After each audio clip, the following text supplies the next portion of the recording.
Irreverent, entertaining, cool. You're listening to LA Talk Radio.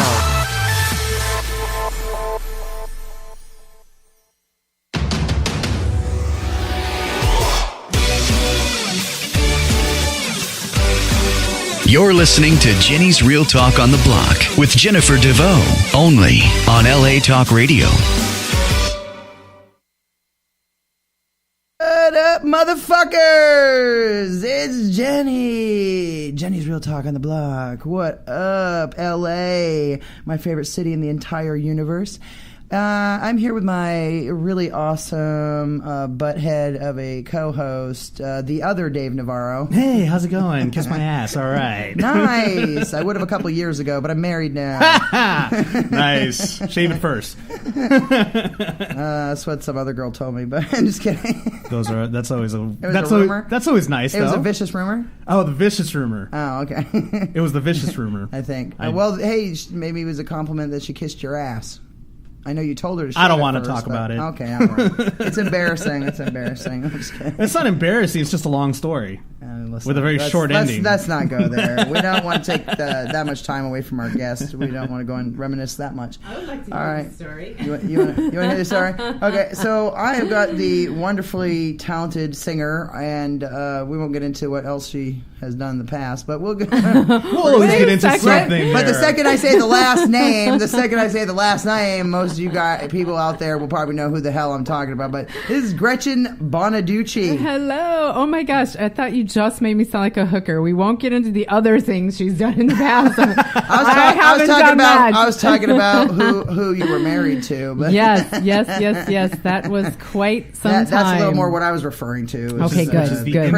Which is the infamous Danny Bonaduce from the Partridge Family. Yes, because that's why I'm saying the second you hear the last name Bonaduce, I immediately associate that in the entertainment. I always industry. think Hitman. So you think a Hitman? Hey, Bonaduce.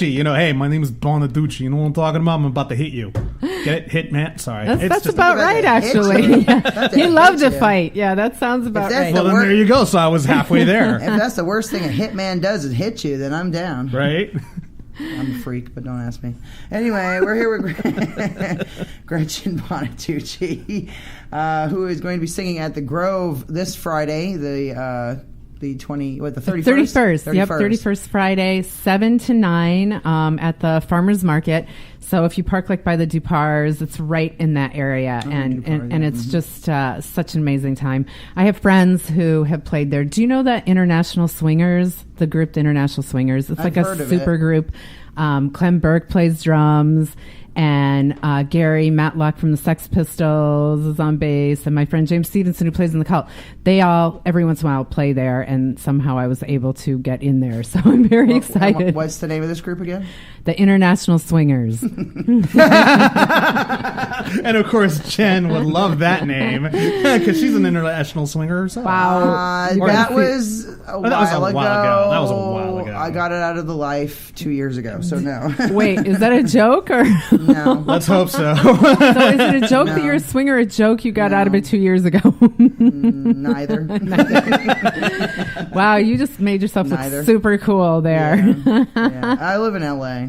So Gretchen, you also got honored this past Saturday. I did. At an MS. It was a charity event for MS, correct? Yes, Rock Against MS. My friend Nancy Sale, who is a publicist for like Rob Zombie and everybody, really cool. Wow. She has been throwing this event. I think this was the 5th year, and it all goes to the charity, and great people play. Like I sang back up with the group Foreigner, which is wonderful. I love Foreigner. I almost, had a heart attack that I'm up there. Is it Lou Gramm or is it a different No. singer? The newer singer? Yeah, the newer singer. Yeah. He's good too, though. He's really good.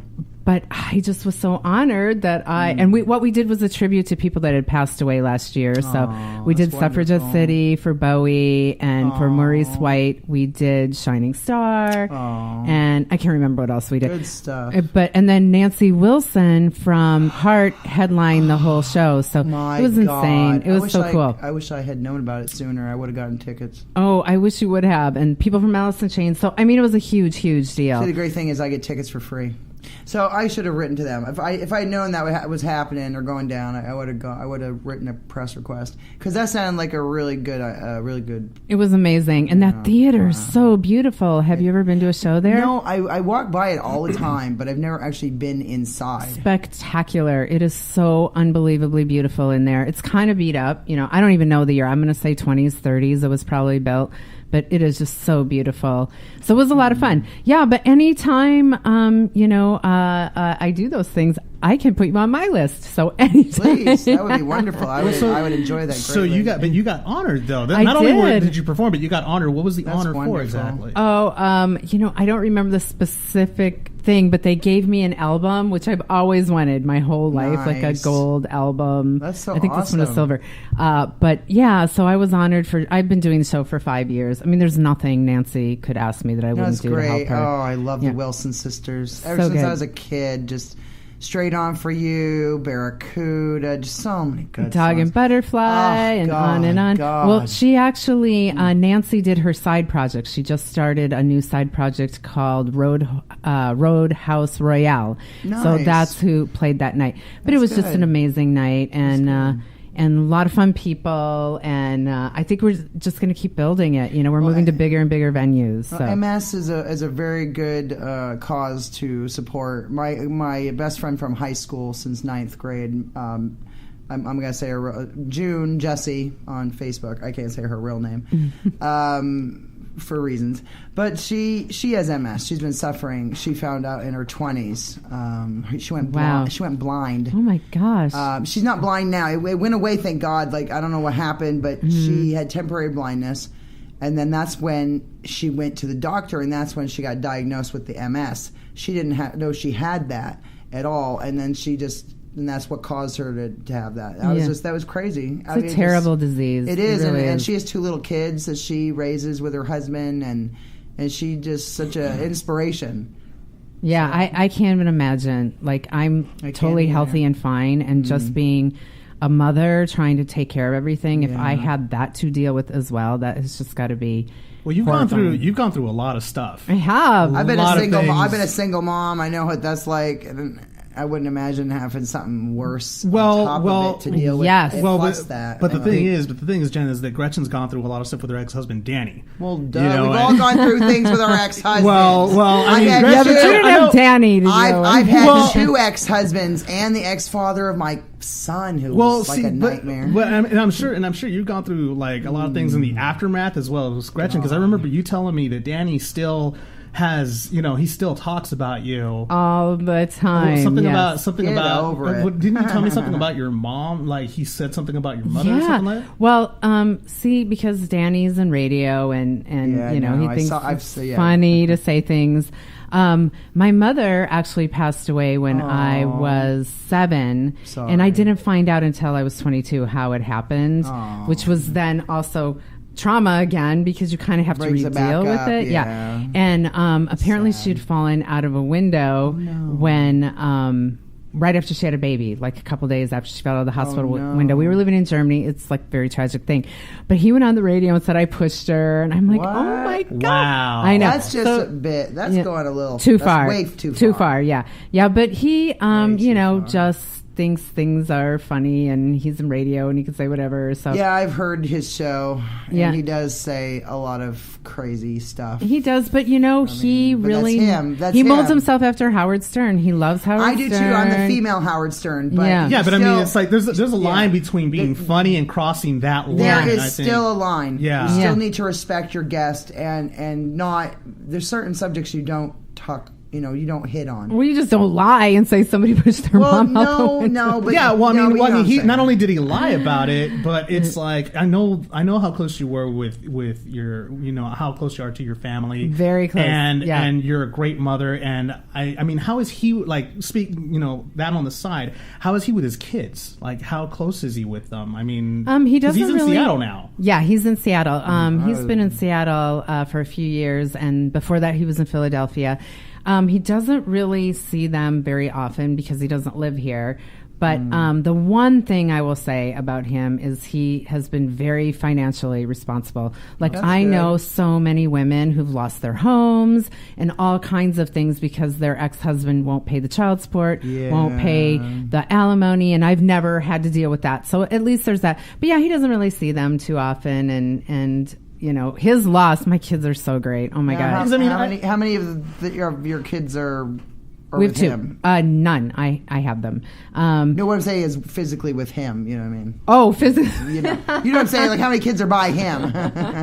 Both of them. Okay. I have 2 children, and he's the father of both of them. I have a 22-year-old daughter. How long were you married to him for? 18 years. 18 years. Long time. Okay. Yeah, okay. 16 we were together, and then 2 more years, you know, with the divorce. Yeah, so it took a long time. So during the time that you were married to him, I mean, I'm sure that it was really taxing, because I'm not sure if many of you are familiar with the reality show that they were both in. It's called Breaking Bonaduce, and on the reality show, I forgot about that show. and on that show, it seemed that you guys were going through a lot of like trials, but I mean, how much of that show was real, and how much was all of it was real? Literally, I would say our show was probably the most real out of every show that's ever been on, because it wasn't even the show that we shot. Originally, VH1 shot Rock and Roll Dinner Party, and what it was rock stars would come to our house, and it was a potluck, and so they'd all bring a dish. That's what we shot for the pilot.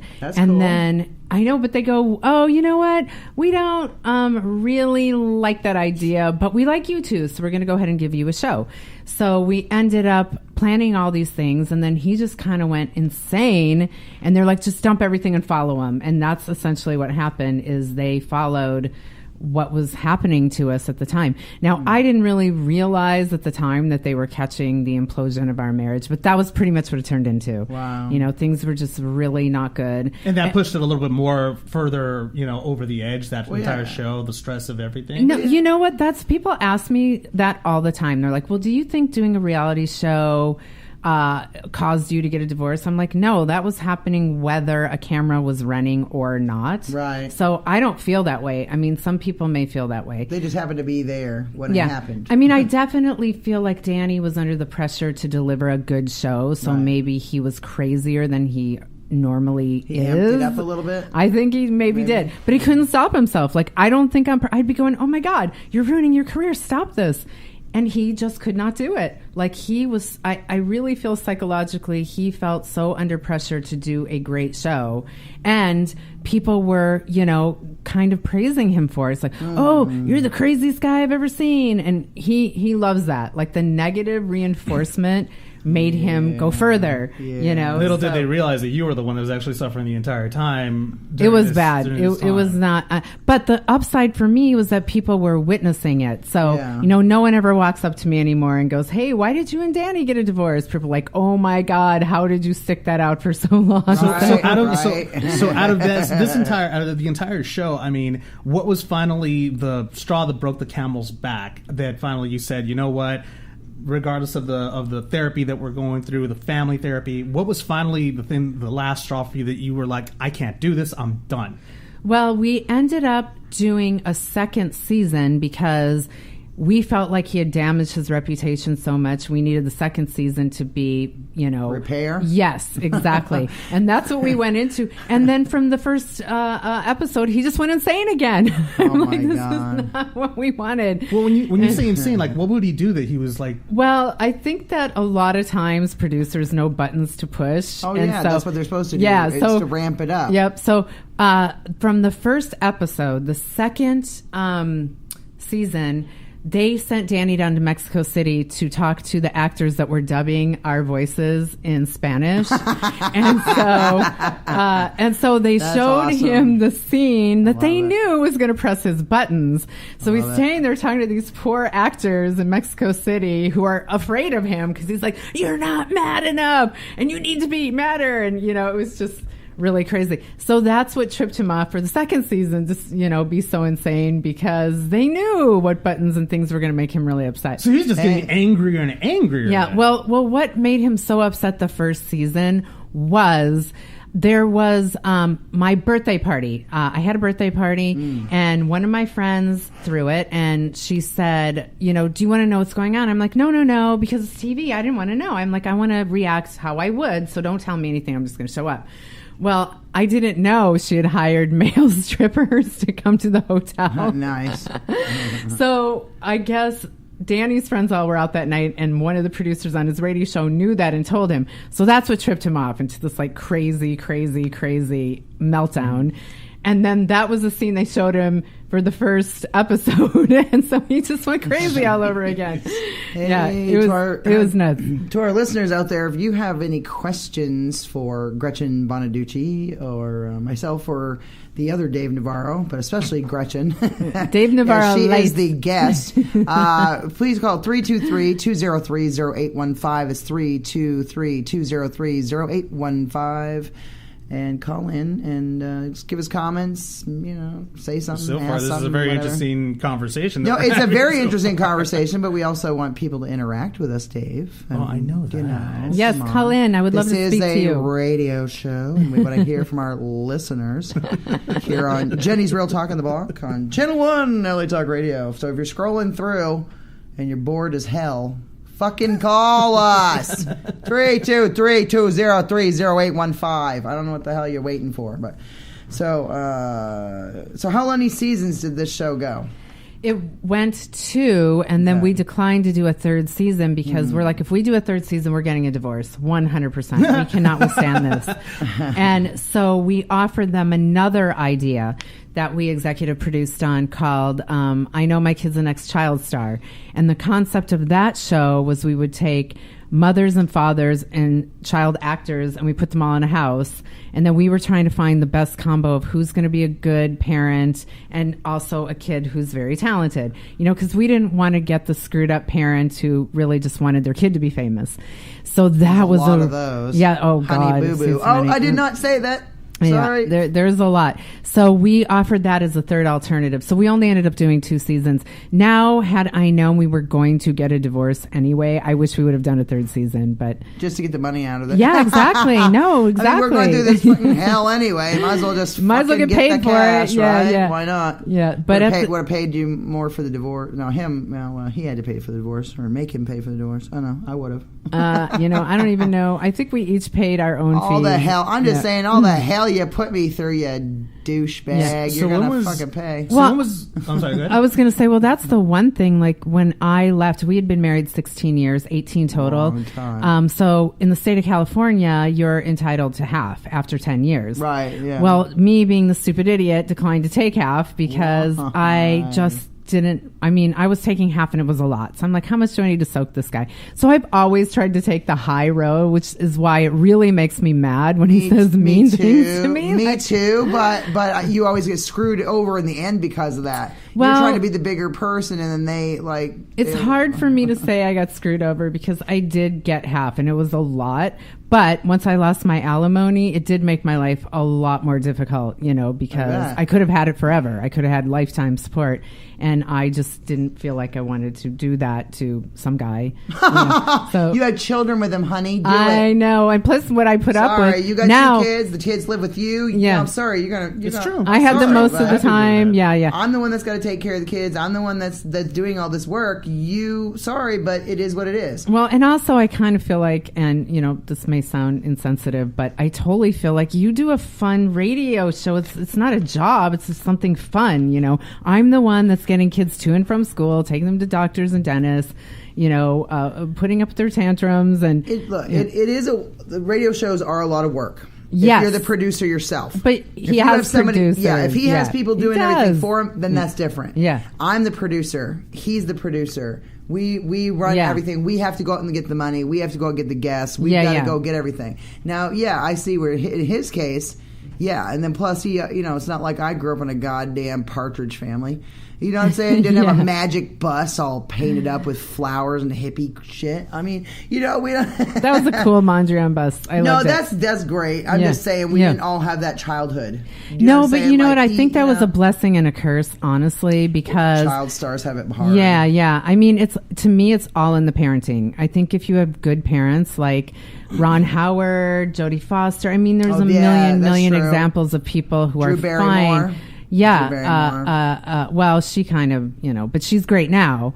But, I do. We all have our time. Yeah, but I don't think she had good parenting. I don't think her mom was definitely in particular. Definitely. Yeah. Oh, wait. Didn't Jade Barrymore. She was like taking her to clubs at when she 15. was like. No, at like 12. At 12, that's what it was. Yeah, I remember that. And didn't her half-sister committed suicide a couple of years did ago? she? Like, yeah. Oh, no, wait. Are you thinking of Julia Roberts? No, it was Drew Barrymore. Oh, was it? It was like a half-sister. Okay, I didn't even know she had a half-sister. From like another parent. What you know what I mean? Yeah. Was married to her mom or dad. I don't know. One or the other. Okay, so this all happened during now. Aftermath. There's an aftermath after this that you guys were still having issues even after you divorced. Something having to do with Dr. Phil. Oh yeah, God. This was funny. So we had our own TV show. So when we divorced, of course, there was mostly interest in him, not necessarily as much in me because it's just that way. He was the star. They're riding on. Yeah, they're just riding on his name from the Partridge Family crap. That's what they're playing on. Yeah. I mean, I get it. Even though you were probably, in my opinion, more funny or talented. I don't know. I think you're just as great as he is. I definitely got him to where he is, and that is just true. And he said it in a million interviews. I mean, now he gives the credit to his new wife, but really, if you put interview next to interview of when I was married to him and what he said about me and now what he says, she saved me. I'm like, you're redundant. I saved you, so no. Dude, 18 years is a very long time. Yeah. 2 kids. And she's great. I'm not putting her down. Like, I'm not saying that to be mean to her. She's fine. And I do think she has kept him out of trouble because I definitely felt like once he doesn't have a family to ground him, he's going to implode for sure. Right. And so I'm glad to be wrong. He hasn't. He's been fine. What was he like? Do we know? I mean, I don't know. What was he like in between you and the other? He was with her the day. Oh, you'll love the story. So the day I like it. Yeah. Call in 323-203-0815. She's about to tell him real dirt. Okay, let's go. You will love it. Yeah. The day that I said I'm going to divorce him, he's in my kitchen on his knees crying, going, please, oh my God, I can't live without you. What a guy says when he doesn't want you to go. Yeah. I'm like, you know what? I am so sorry, but I'm going. I'll hurt myself. I'm like, I really hope you don't do that, but I'm still going. I'm sorry. I'm done. So he leaves the house. A couple hours go by. All of a sudden, I get an ass dial on my phone, and it's him. And he's at a Starbucks, and he is totally trashing me to this girl. And I mean, we just had this conversation 2 hours ago in my kitchen where he's begging me to stay. Then he ass dials me, and I hear him trashing me to this girl. And I just looked up, and I'm like, thank you, God. That's all I needed to hear because I'm thinking in that 2 hour period, am I doing the right thing? Is he going to hurt himself? He just answered your question with a butt dial. Yes. Yes, he did. Yeah. And it turned out to be her. He said, I just met her at Starbucks. I don't believe it turned out to be his wife. Can we say stupid fuck? And you were probably screwing around on poor Gretchen. A million times. The wonderful, incredibly talented gorgeous. Gretchen. Gorgeous. Immensely gorgeous. I saw your picture and I said I'd do her. But anyway, I said I want to take a picture with this broad. She's freaking hot as hell. Oh, that's very sweet. Danny is an idiot. Well, I do. I'm sorry, he's a straight up idiot. I have not seen this new wife, and I'm not saying anything bad about her either because I don't know. She's cute. I think she's cute. But she ain't you. She ain't you. You put up with 18 damn years and 2 children. That deserves some major pats on the damn back. Well, I'm with you. I don't believe that they had just met that day because that was his. Yeah, I don't believe that. Yeah. No, he was fucking her way before. Probably. At least for a few months. So he wanted to have his cake and eat it too. No, at least for a few months. He just didn't want you to take him to the cleaners. Because he knew you were going to go be divorcing his ass, right? And so she said he was afraid you were going to take over half his money or you're going to take half or whatever. Well, you know what? He was freaking out. Maybe, but I do think his plan, because I know it's true, because his divorce attorney asked me on a date. And so how can we say conflict of interest, asshole? You're his divorce attorney. You're his. This is ethical, but I got to talk to you because I'm like, he's got to have heard just horrible things about me. Is this before or after he was doing the divorce? I'm just kidding. After. No, Yeah. I'm laughing. Imagine if he was trying to date you while he was his divorce attorney. No, it was after. It was like a year or two after. All you've got to do, honey, is blow me and I'll throw the trial. Oh, I'm sorry. Just kidding. Just kidding. No, he never said anything like that, but Thank it was God. just so fun. I'm like, I have to go on a date with him because he probably heard the most horrible things about me, like a divorce attorney would. Why would this guy want to take me out on a date? So he just told me the plan was that Danny was not ever going to let me divorce him. He was probably trying to make me jealous with her or whatever. But I mean, I was like, I'm divorcing you. There's no going back from this. So yeah, I mean, I feel like they probably were together. And then I went on his radio show because after we divorced... On Danny's radio show. Yeah, because... Oh, my God. Well, there's a reason. I won a TV show after Danny and I divorced. I was on this TV show. It was called Give Me My Reality Show, and I was against...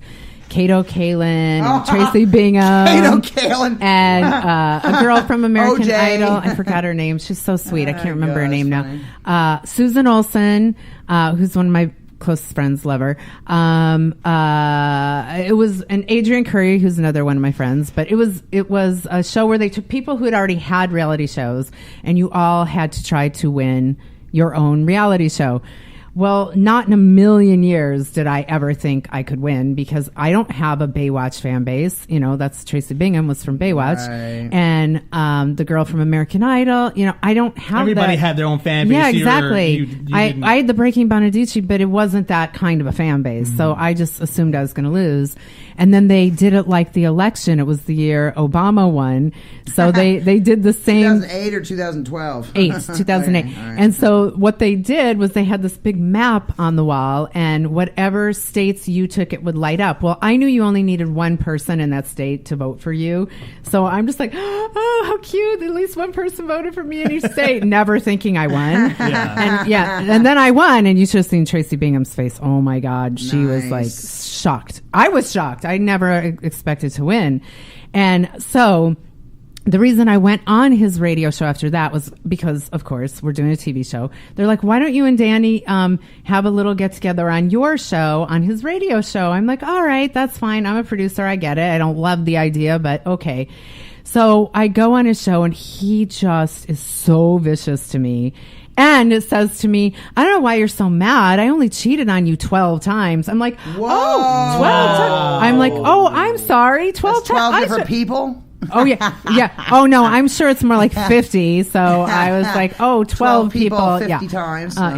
No, it would be like 50 people 12 times would be the math on that. Probably. 12 times each time for 50 people. Yeah. So that's why I ended up going on his show, because I'm a producer. I produce TV shows, and I get it that that's going to be good TV. But had I known that was going to happen, I'm not sure I would have been up for it. Right? Yeah. That's crazy. So we got a caller. Oh, there we go. Ooh, nice. Hey, you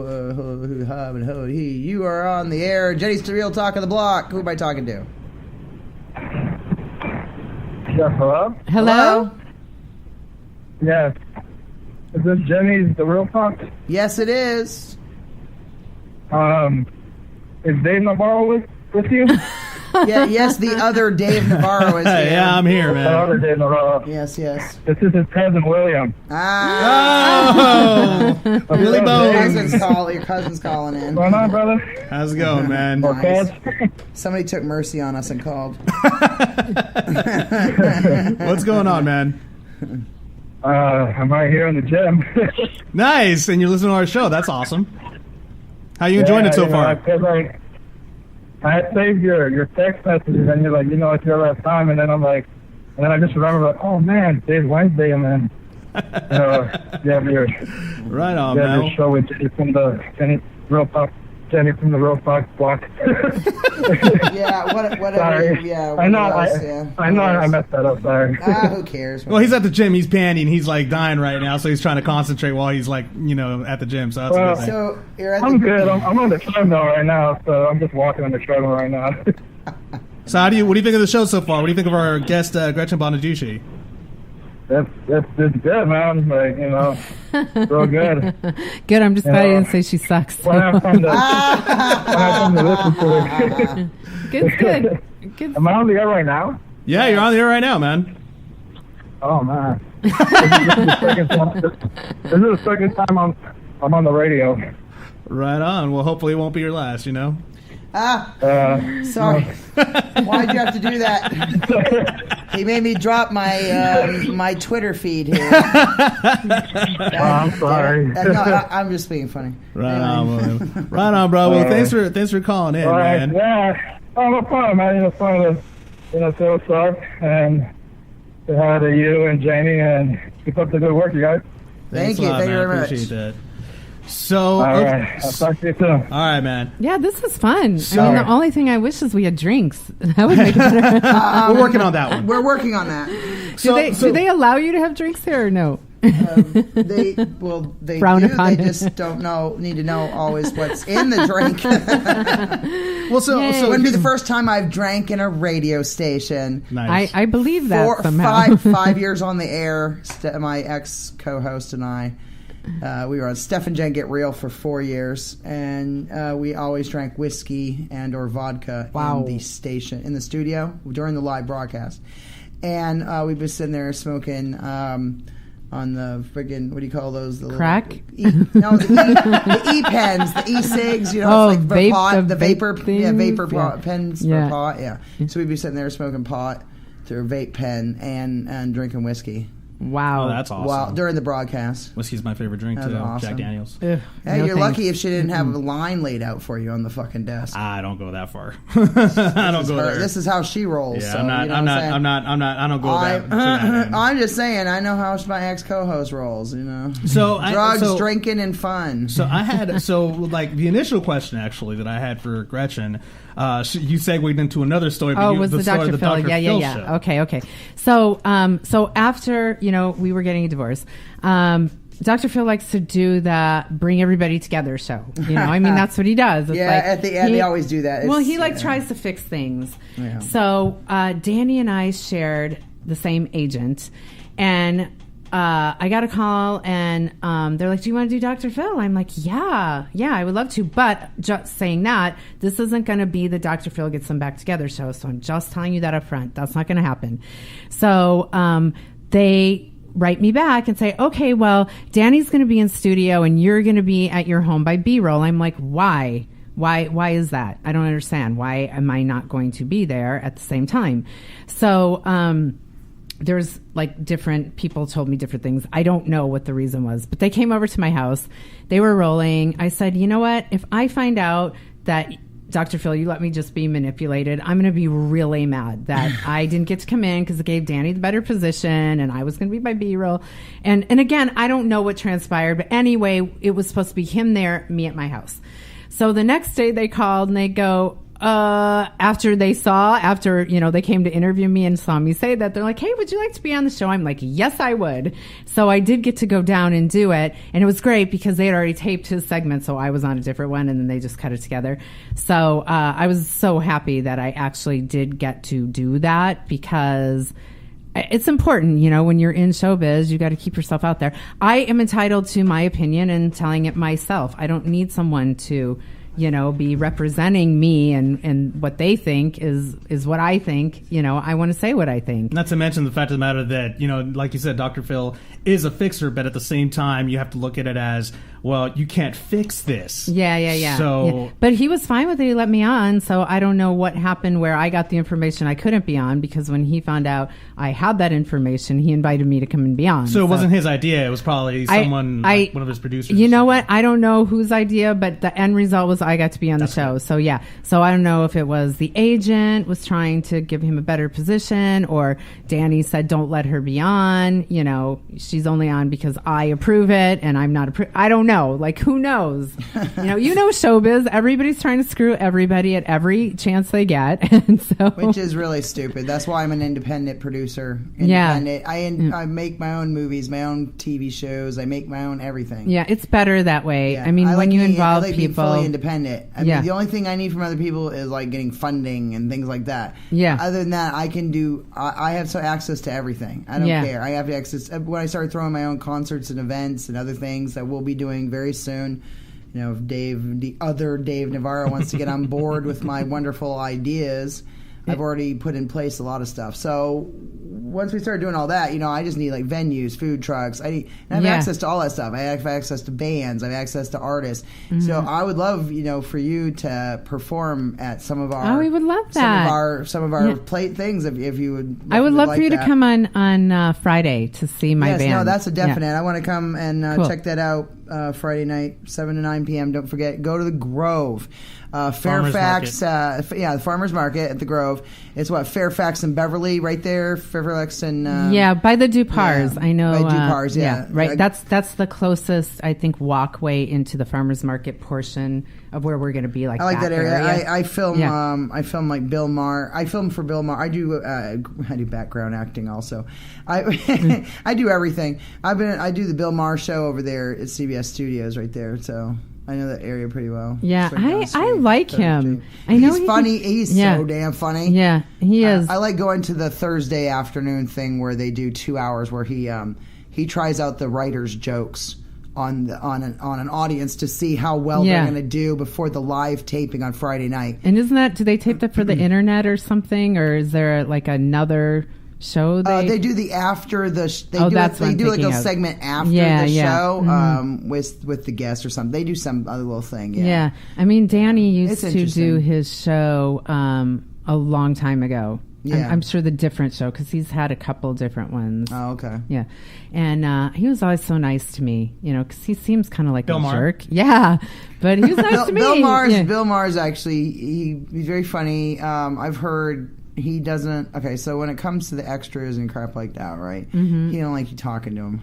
Yeah, you know what I'm saying. A lot of people put that rule out there, though. A lot of actors, a lot of them do. Yeah. I've been to a lot of sets. Like. There's probably like a lot of psychos I've been to set. I've been to set a lot of times just because my daughter was an actress, and then plus I do the background acting crap.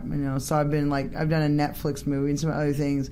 It's fun, but it's. I don't think you're treated very well. People don't realize what goes into making a television or a movie. What fully, really, truly goes into it. All this stuff. You got to cram in as much work as you possibly can in a short amount of time that you have that space for. There's just so much stuff you got to do, and that as a person who works in that industry. Well, even the extras though, you sit there all day. It's not fun. Like everybody's like, oh, that sounds fun. I'm like, it's really not that much fun. Yeah, stand up when we tell you to stand up, clap when we tell you to clap, laugh when we tell you to clap. It's an easy damn gig. It's like $10 an hour. It's just a filler job for when I need some extra cash. And then it's like, here's the snacks for people that matter. Here's the snacks for people that don't matter. And you can feel free to have the snacks off that table. Right. Well, Gretchen. So was it? Okay, I'm wondering, because I've always been wondering about this. Did you always want to be in the entertainment industry, or was it because you were married, by association, you got into the entertainment industry? Well, I always wanted to sing on Broadway or be in a band, but the problem was I really wasn't that good. I had to work at it to get a lot better than I actually was. My abilities were not that good. So I'm actually, I did a movie when Danny and I first got married. It was called America's Deadliest Home Video. And interesting. Yes. I like it. And I think Film Threat magazine gave it like a really high review. But the funny thing was that they wanted, well, it wasn't funny, but Danny had just been arrested at the time. He got fired from his radio job. It was a job that they offered to him to do this movie. So when we got there, they're like, what might be really awesome is if we cast his real wife as his wife. Well, I really didn't have any acting experience at all, But I'm like, oh, that sounds fun. I'd like to do that. Well, because Danny is so like insanely jealous, they could not find an actor to play my love interest in the movie because everyone was so afraid that Danny was going to kick their ass if they took the part. So I had to find a gay guy. That was that's great. That's wonderful. That's not right. So wrong. But it was funny because the part was, I bet you're going to be still jealous anyway. Yeah, no, he was fine with it. He was fine with okay. I thought he was going to be jealous. Yeah, no. He was fine with that one. Right. But that the great thing was that the part was I was supposed to be a wife who her husband just got a camera and he wants to shoot everything, and the wife's looking super uncomfortable on camera. I nailed that part because I just was uncomfortable. So it was good. It worked out. So it was good. method acting. Nice. Yeah, it was. It totally was. Method acting. It was. Nice. I like it. Yes. So, but you've still been active even after all of the things that you've been doing. Like, well, I've sang in choirs since I was, a kid. 3rd grade, from every choir I could sing in. Then when I was in high school, I sang in gospel choir and all those choirs. And I thought, I'm going to go to New York. I'm going to be on Broadway. But, they kind of don't give people jobs who are mediocre on Broadway. So. But why not? Yeah, no, they kind of look for people that are really, really talented there. But I started just singing in bands and just, really working hard to become a lot better.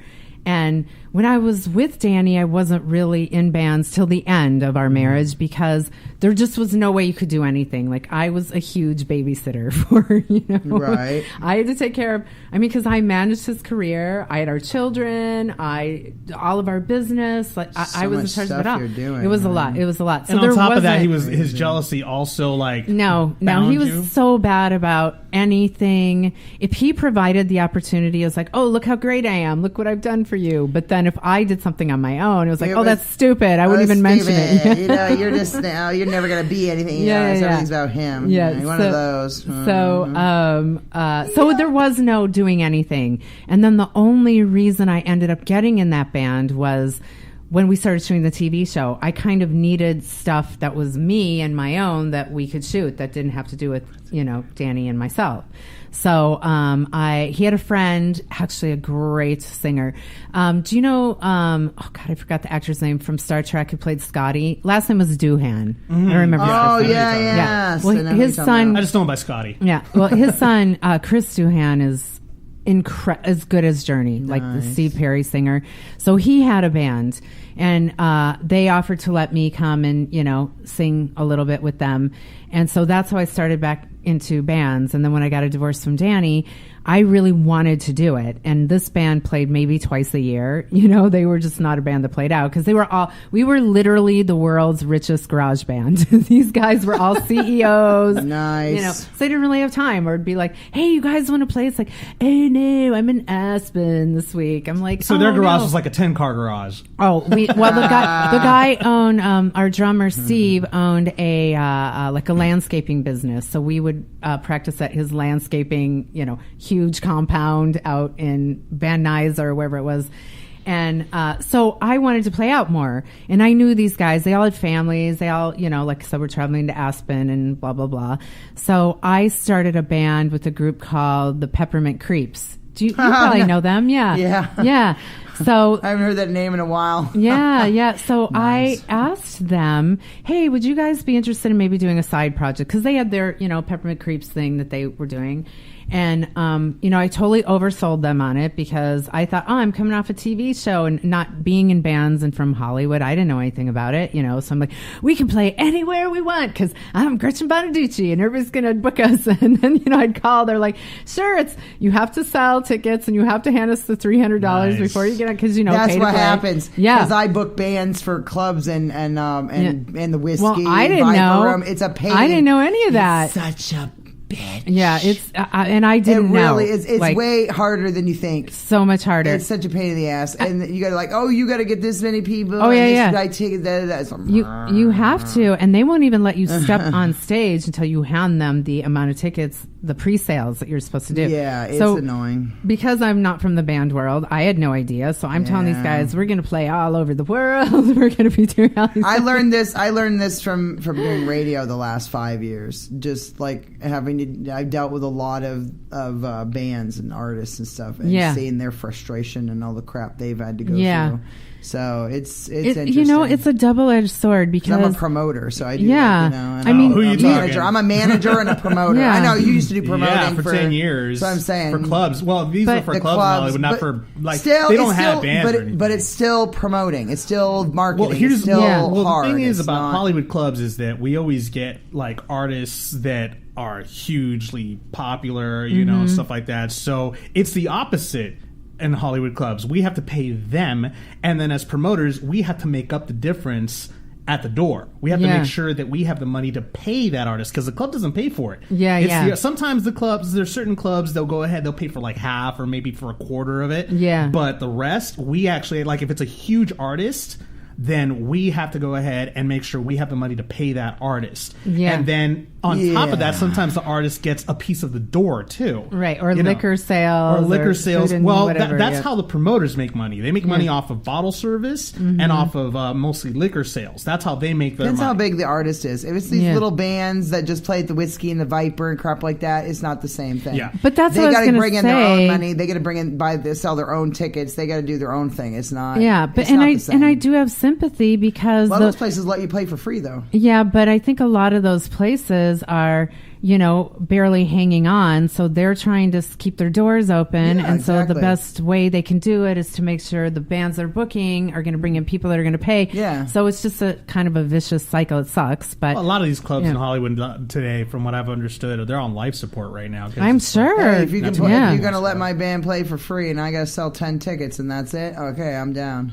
Yeah, 10 tickets I could go out and sell 10, 15 tickets right now on the sidewalk. It's not hard. I mean, you just got to go out there and do it. And they have enough followers. A lot of the bands that I work with have enough followers that they can get. Well, if you even just look at it, if you have 5 people in your band, they know probably 3 or 4 people, so that you can. But I'm saying after a while, that does get hard. After people have seen you 10, 20 times, they're like, no thanks, we've seen you like 50 times. It's like me. Yeah. I have certain bands that I'm like Stereo Love, and certain ones that I'll go to their shows faithfully, like Sika and other things. Yeah. They're friends of the family. So like I'll go and I'll see their shows, and like I've already seen I've seen you guys play like 15 times already. But see, I get free to all these shows, so I don't really care. Because I think about it this way.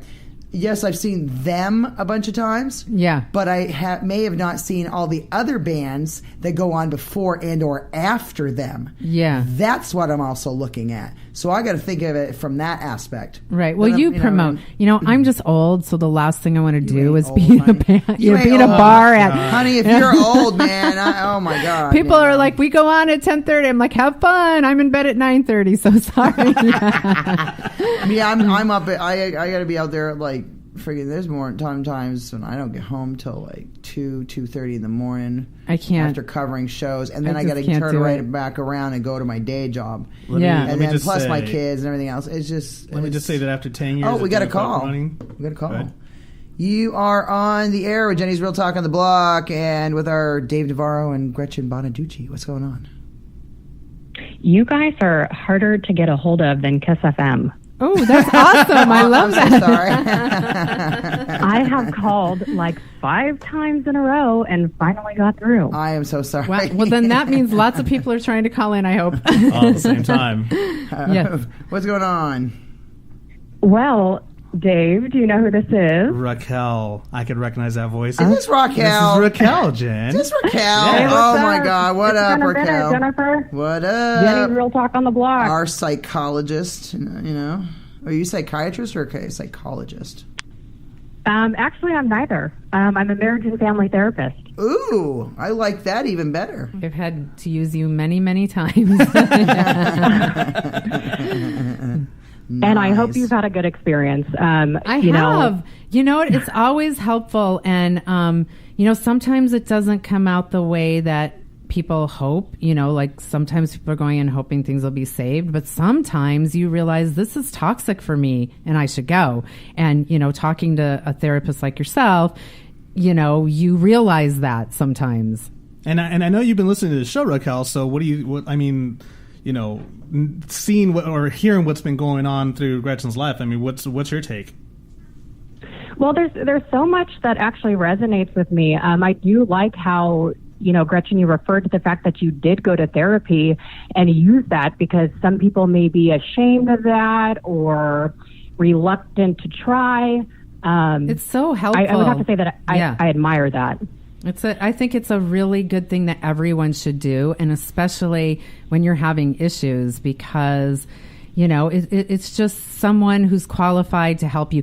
I don't really like to talk to my friends about things because it's not a good idea. You know what I mean? Talking to people that aren't qualified to give you good advice. So I'd rather just see a therapist any day of the week.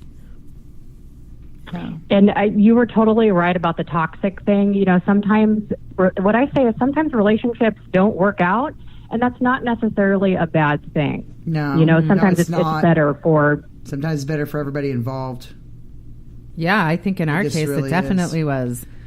Yeah. For me, anyway. Been there, done that twice, and I can say with children involved, yes, sometimes it is better to sometimes you walk just away. gotta count your losses and just move forward. I know my daughter's father and I are better parents because we got divorced, because she lives with him now, and he's remarried, and they're very happy, and they have a good environment for my daughter. And then so sometimes it is better. Maybe we get along way better not being together than we did when we were together. So we get along as friends, and we're very good parents for our daughter, and we're responsible, and we behave ourselves. We get along. So well, that was one of the things that really made me. I think it was the thing that made me go. Actually, I was watching Dr. Phil one day, and he said children would much rather be from a bad situation than in one. And I was like, oh my God, I'm keeping my kids in a bad situation. That's not good. And, it's, you're always weighing, do I want to make my children a product of divorce? Do I want to keep them in this situation where things are volatile, and finally you just have to decide, for me anyway, what was best for my children. But I also loved hearing your story because people sometimes believe that, reality stars or even actresses, famous people, they're not real people, but you guys are, and you go through the same things that normal people go through, but it's publicized, or you have all these, extra influences that people don't realize that it weighs on you. It weighs on who you are and your relationship. And I guess the question that I would have for you is, how do you manage that with all the extra stresses that being in Hollywood brings, like you guys talked about? You talked about how it's competitive. People are mean and out to get you. Like, how do you cope with that? And because you're a human being, Yeah. Well, I think you just have to really realize who your friends are, and you have to know your Hollywood friends are not your real friends. Like, that's the one thing I have. I have real friends and I have Hollywood friends, and I don't mix up the two of them, because you just have to know these people aren't necessarily after your best interest. They're more acquaintances. Yeah, they're not people. Yeah, they're more people that are trying to get something off of you, financially or whatever, but your friends aren't that way. No. It's just always a balancing act, but I am so proud of our show. Like, I know it helped people. We got so much mail from women who are like, wow, you left and you were in the best situation financially, married to a famous guy, and you left, and that gave me the guts to do it. Those letters meant so much to me. That's awesome. Yeah. That's good. So, and it helped people that, we needed to go to rehab. And so it was just a really, in my opinion, it was a positive experience. I don't feel like the pressure of shooting a show ended our marriage. I think that was going to happen anyway. So I just got paid for it. So that was good. That was funny. I heard that joke earlier. That was... And then the next question I have, so I as an American family therapist, I work with people for, on their self-esteem, on their self-confidence, and oftentimes a lot of kids that I see or teens who come into my office have been bullied or trolled or have received hate. And I know that happens a lot to people who are in the public eye. Oh my gosh, it's horrible. How do you handle that? Like, how do you keep your self-esteem about you through all of that? I don't read it. 100%. When we first started the show, VH1 told me at the time they just started doing the boards. Like that was a new thing back in 2005, 2006, or at least maybe if they were doing it, it wasn't a big thing till around then is when it started to become where people were really commenting. And they said to me, do not read it. Just don't read it. And I'm like, oh, it'll be funny. Oh my God. I was so traumatized by what people thought. So I just made a rule. I'm not going to read it. And that's really, because it doesn't matter. You know, I feel like if you don't know me, your opinion doesn't count to me. I don't need to know what you think about me because you don't know me. So that is why I just don't read it, because you can't. No, the only people that can have an opinion about me are people that actually know me. Yes. Otherwise, I don't care about your opinion. Exactly. Yeah. There you go. That's how I handle it. Excellent. That's excellent advice from Gretchen Bonaduce. We'll take that and take it to heart. Amen, Raquel. Really good advice. Well, Amen, hopefully, Raquel. Well, hopefully you'll continue to listen to us, Raquel, every day because you know you are awesome and you know you are a great family therapist. So hopefully we'll have you on the show as well. Yeah, you should have her on. Yeah. Oh no, that's a definite. I want her on at some point. Yes, that's.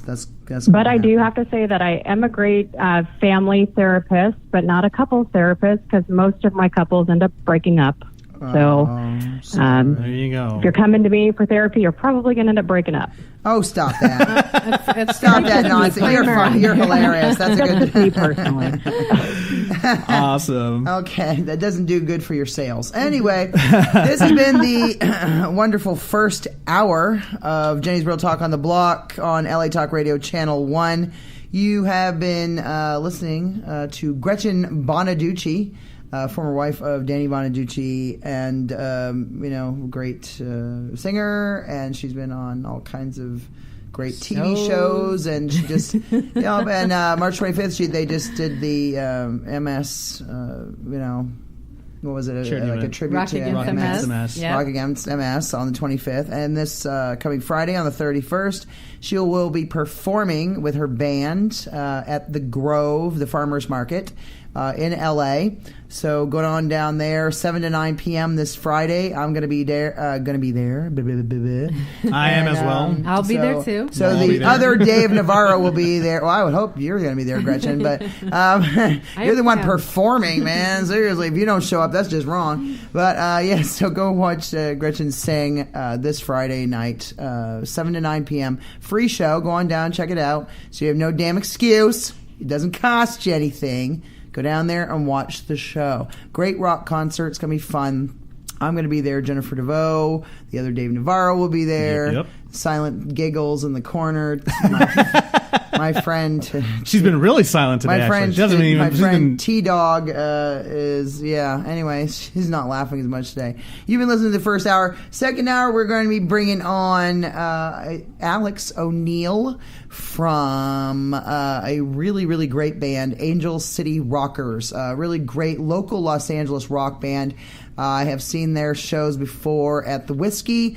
Incredible performance. Their lead singer is Tommy. He couldn't be here today, but Alex will be coming in and joining us here in a couple minutes. But we're going to say goodbye to Gretchen Bonaduce. Thank you so much, Gretchen, for being here. Thank you so much for being on the show. Thank you so much. Fun. I would love to have you on again. I really damn it. I wish we had that another hour with you. But I wanted to say real quick, quick thank you to our listeners as well. Yes, thank you to our callers. Yes, callers, listeners. Thank you to everybody. William, everybody that's been trying to reach us and can't. So that's my bad because my mic was blocking the computer screen, so I could not see that someone was calling in. Gotcha. Because the call-in box was way on the other corner of the damn screen, so I didn't see her until I finally went, "Oh, holy crap! Is somebody else?" Okay, yeah. So that's why I had to move the mic over a little bit because if I can't see the computer screen, then I can't answer. That's why you were struggling with the mic. Call. Yes, that's why I was readjusting the arm on the boom on the damn mic. But thank you, Gretchen, so much for being here tonight. Thank you so much for having me. It was really fun. And we're gonna leave the other Dave Navarro to give you the news of the world today, LA, and all over the place and whatever. And go away, Dave. Go for it. It's Wednesday, March 29th at 3:57 p.m. And these are the headlines in case you haven't seen them. In local news, brought to you by ABC 7 News correspondent Jane Hernandez. Woman locks herself in 150-foot crane over downtown LA. A woman scaled a 150-foot crane at a construction site in downtown Los Angeles and locked herself inside for hours on Tuesday before she was safely taken into custody. The woman locked herself inside the crane in the 100 block of Chavez Avenue shortly after 4 p.m. At one point, she was seen rifling through papers and other items inside the cab. Workers turned off power to the crane as police and firefighter teams responded to the scene and worked out an approach. In U.S. news, brought to you by Associated Press correspondent David Crary, after setback abortion foes keep pressing at Congress to act, the collapse of the Republican health care overhaul was a sharp setback for anti-abortion leaders, whose hopes of halting federal funding to Planned Parenthood were derailed, but they continued to pursue the goal and also pushing for a federal ban on most abortions after 20 weeks of pregnancy. David Osteen, executive director of the National Right to Life Committee, acknowledged the mood of disappointment in the anti-abortion movement after last week's drama in the House of Representatives when GOP leaders withdrew their health care bill before a vote.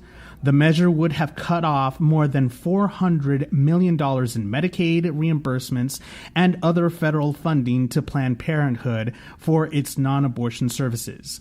In world news, it's not EU, it's me. UK files for EU divorce after 44 years. Brought to you by Associated Press correspondents, Jill Lawless and Raf Kassert. Britain filed for divorce from the European Union on Wednesday with fond words of promises of friendship that could not disguise the historic nature of the schism, or the years of argument and hard-nosed bargaining ahead of as the UK leaves the embrace of the bloc for an uncertain future as global Britain. Prime Minister Theresa May triggered the 2-year divorce process in a 6-page letter to the EU Council President Donald Tusk, vowing that Britain will maintain a deep and special partnership with its neighbors in the bloc. In response, Tusk told Britain, "We already miss you." In entertainment, first reactions from the Fate of the Furious screening, brought to you by Associated Press correspondent Lindsay Barr.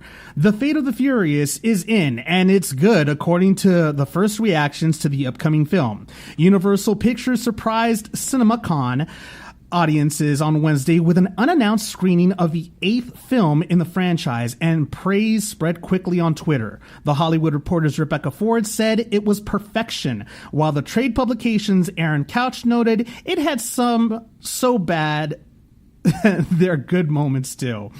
In sports, in basketball, the Los Angeles Clippers want redemption after their loss against the Washington Wizards as they face them in the Wizards' with the Wizards in the City of Angels later today. In baseball, currently the Los Angeles Dodgers are facing the Seattle Mariners. This evening in hockey, can the Calgary Flames clinch the playoffs against the Los Angeles Kings? We'll find out as they face each other off in Calgary. In weather, it's sunny, as everybody can see outside in Los Angeles. Today's high, 84 degrees, with the temperature dropping later this evening to 65 degrees. Tomorrow will be another sunny day with a high of 84 degrees and a low of 57. These are the headlines in case you haven't heard them. And that was the other Dave Navarro on Jenny's Real Talk on the Block on LA Talk Radio Channel 1. We've been having a blast. We had this last hour. First hour was 3 to 4 p.m. Pacific Standard Time. 6 to 7 p.m. Eastern Standard Time. We had Gretchen Bonaduce, singer and former wife of Danny Bonaduce from the Partridge Family, was on this first hour. We had a blast, had a great time. But now we got Alex O'Neill from Angel City Rockers. And not only. Yes, not only, he says. I got a couple of news to disclose today. Nice, yeah. Good. Okay, so Alex, what is going on with you guys? We're having a great time and a blast, really. We're still working in studio, so I know a lot of you guys is keeping us waiting. I had enough of this wait.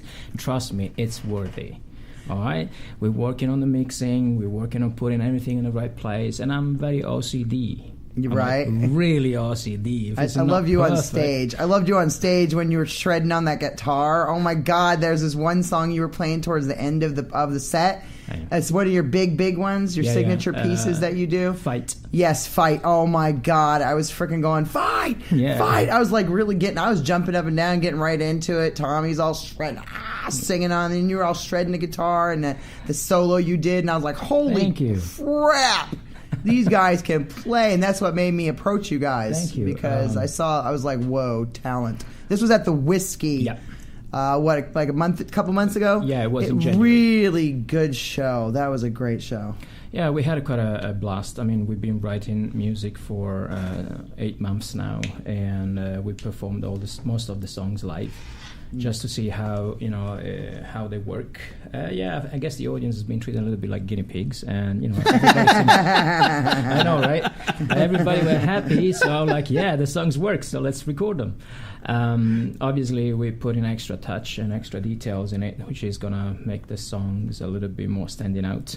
We're working with Andrew Heller, which is a great producer up in Granada Hills. Oh, nice. He does a very good job, and he's a guitarist himself, so we speak the same language, helps a lot. And we have Jason, our drummer, working with Tiny Anthony Bizio, and is the Boom Room in Canoga. Oh, okay. Yeah. Okay. No, not Canoga. So Cahuenga. I'm sorry. I'm still learning the languages. On Cahuenga. Cahuenga. Yeah, right. I'm not from LA, as you can hear, but No, get out of here. You sound like every other Los Angeles. Now, where are you from? I don't want to just assume, but O'Neill, I want to say Irish. Not at all. Scottish? Not even. No. Not even close. Damn. Okay. What is that? A Scottish or Irish accent? O'Neill. What I'm saying is O'Neill. That name is like make you think. Okay, so where are you from? It's a link to events, but I'm German.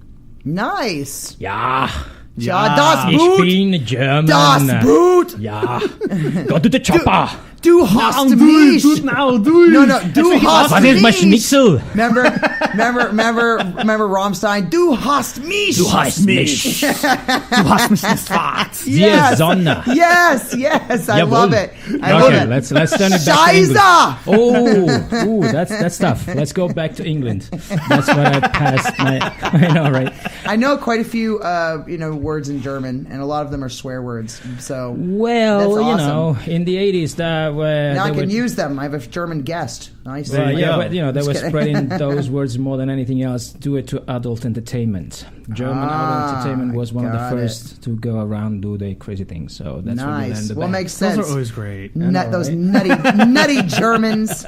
Nutty Germans. Nutty being the operative word there, Jen. I spent a dozen years in England, in London. That's where I grew up as a musician more than anything. Nice. Studied in Italy. I lived in Europe all my life. That's great. I mean, England you have a lot of fantastic. good stories. Yeah, it's a great place. I toured Europe and Eastern Europe quite a lot during those years, but the weather just got to me and said I gotta go to LA. It looks really. I've heard it's really depressing. As far as the weather goes in England, well, I'll tell you what, it's always overcast. Do you remember how it was a couple of weeks ago over here? Yeah, like grey, like when it was really dreary and everything. Like most people wanted to kill themselves. Yeah. 13 years of that. Awesome. It sounds like Maine. Awesome. Sounds like Maine. I'm from New England, and it's the same. It's the same. New England. Yes. For a reason. Yes, exactly. That's why I moved to Los Angeles, because it sucks there. Yeah. I know, right? No, well, I love the people, love all my friends, my family. I love the area. It's beautiful there, but it's just not for you. No, I don't want to live in a dreary place like that. Well, I understand what you're saying.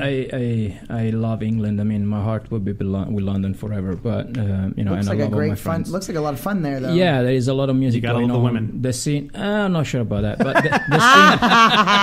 Girls in LA are much better. Sorry, people back home. You got the California girls. Yeah, you gotta love the California girls. Nice. Yeah. Especially with those that live in the valley, towards Hidden Hills, Calabasas. They're actually pretty cute. And especially where you're a rocker and you shred on a guitar. I'm not sure about that. Yeah. To me, that was always a big panty dropper for me. Was it? A dude who either played guitar or drums. A musician was always like I just loved music. Well, look at the guitarist Dave Navarro. I mean, he gets I don't get panties dropped like that. Look, I love the Dave Navarro. Okay, I love you, the Dave Navarro, but you're too metro looking for me, buddy. Sorry. Wow. As much as I love, dude, I like more like Alex's look, like the Thank rocker you. dude Well, with the you'd be tats surprised and the how many people shirt might and not the- like me with the hair down. Why? Happens. You look awesome, You know, so, No, but you got the awesome, like, longer hair. You got the The cool, goatee. long beard. Dude, he's got an awesome, long His ass goatee's goatee. awesome, I swear. Yeah, His goatee is the most awesome fucking goatee. That's Yeah, like it really 11 is. years. Yeah, dude. How long? 11. Oh, my Yeah, Jesus. How long does it take you wow. do you have it like that all the time, like Yeah. wrapped around? Because Yeah. you guys should see this. His goatee is like really tightly I'm going to be putting some wound, pictures wrapped on around. Facebook. Yeah. You'll And be so able to do you see. like, so, It's awesome. Well, I don't want to look like Bin Laden. I might get shot. Right? wow. You might get profiled. Ah, suddenly, nice. you know. Uh-oh. It's not that. We saw him in a lie. At the Whiskey Go-Go. What he was doing on stage, we don't know, but that's him. So, let's not risk that. So how long have you had it wrapped like that? Since almost day one. And the idea came from Jack Sparrow. Oh, no, Nice. yes. I'm sorry, I like the That's Pirate of awesome. the Caribbean, and I was Dude, that's a something great, like, that's those kinda are great cool. movies. I'm wondering what would happen if you, like, how long would it take for you to unwrap that thing? Oh, like, it's very quick, like 10 seconds. and it would probably be like an afro, like, poof. Yeah, Like it would puff all you- over the place. exactly. You got it. Imagine a minion. Nice. Nice. Instead of having it on your head, you have that at chin. Nice. That's it. Nice. That's awesome. So yeah, it's been very cool so far over here. I'm really happy since I became naturalized, legalized resident in LA. How long have you been here? Officially, like 1 year exactly. Before that, I've been going up and down, going back and forth for another 9 months, 11 months. Obviously, with the ESTA visa that Obama issued, that allowed me to stay here for 90 days at a time, and I took full advantage of it. Sorry. So Why for those, not? I would. So for those that aren't familiar with your music, what kind of music do you play? I am a graduated musician from London, so I am mostly a modern music performer. So I goes from rock, blues to jazz, fusion. Oh, that's funk. great. So I love music 360, and I used to teach music as a profession. And likely I got the 8th. I don't know if you guys have the grades over here, but 8th grade of the Associate Board of Royal Musician in England, which is one of the highest recognition that you get. It means you can actually attest people for their level of skills in music. Oh, wow. But personally, I grew up with heavy metal. Hell to the yes. Nice. So Who are your My favorite primary musicians? thing. Oh man. Okay. I am very biased on this. Okay, so you guys have to forgive me, but I am gonna die an Iron Maiden fan. Nice. I There saw you them go. in 2000 in Maine, and they really. I saw them they were 2,000 really good. times. Really? I bet you, right? I bet you have. They were a great show, though. Well, being in Queen's England Reich is not. and Rob Halford. I were know, there. right? Great show. Being in England, obviously it's not difficult to go see Maidens. It's just difficult to get tickets because they sell out like in half an hour, like anywhere else. They on the do planet. sell out really fast. And after them, I'd say, because I'm a great fan of the new wave of British heavy metal, obviously I go really into Black Sabbath, obviously. Love Black Sabbath. all of them. Those are really good especially choices. with All the Ozzy. seasons. With Ozzy, with Ronnie James Dio. Dio's great. With Tony Martin. Yeah. With Glenn Hughes. With, Yeah. all of them. Really, I think they always did a great job despite of how they were treated most of the time. I mean, Tony Iommi is the riff master. Oh, And yes. then, of course, I cannot stop it. And Ronnie James Dio. I mean, I miss Dio. Is still with us. No, I He's know not his gone, music will always be there forever, but it's just sad Exactly, he's he immortal. passed away. He's and stuff. immortal, I like Like to Lemmy. believe I miss exactly. Lemmy. I like to think that people like that never really leave us. They left us a legacy, and we just need to make them proud, carry on the legacy. Amen to that. It's like I always say, would you want to be like, if you had the choice between being famous and being a legend, which would you want to be? Well, they come hand in hand. To be frank, I think you're right. Yeah. I would rather not be a legend because it means I'm dead. Right? No, right. point. That's true. So Good I'd point. rather the fame. I don't know. I don't believe in fame as much. I mean, I'll be honest with you. After many years of touring in Europe, and I thought, that was everything. Coming over here, I realized that I'm starting everything from the scratch. It's getting better as I get along. I mean, 1 year I achieved a lot. I'm now starting to play with another band that I'm gonna disclose in a few minutes. They gave me permission to do so I'll be happy to do it. But fame is relative. Fame is in the eye of the beholder, like beauty. So my way of approaching it is like, I don't believe in fame. I believe just be yourself, do your thing, live your dream. If people recognize it and they have fun and they get inspired with it, even better. True. You cannot really. That's much better. Of course, if you can make money with it. Oh, of course. Better. It's even better. It's little perks that you get at the end of it. I love that perk. Yeah, I think everybody loves that perk. Personally, I don't drink, I don't smoke anymore. So I gave up on all that stuff. I never really did drugs. So having that. Off. So you're not the stereotypical rocker. I'm the boring side of rocking. You'll be all right. So I've seen you on stage. You're Thank not boring. you. You're not boring. So that when I go on stage, of course, you seem as like this guy's in something. He gets something on. But I get high on being on stage. As soon as the lights go on and everything starts, is where the adrenaline rush comes in, and I'm like, it's already gone. And you do the show like half an hour, whatever. Like, oh man, it's gone already. Damn, I want to go back on. It's type of things. You never have enough.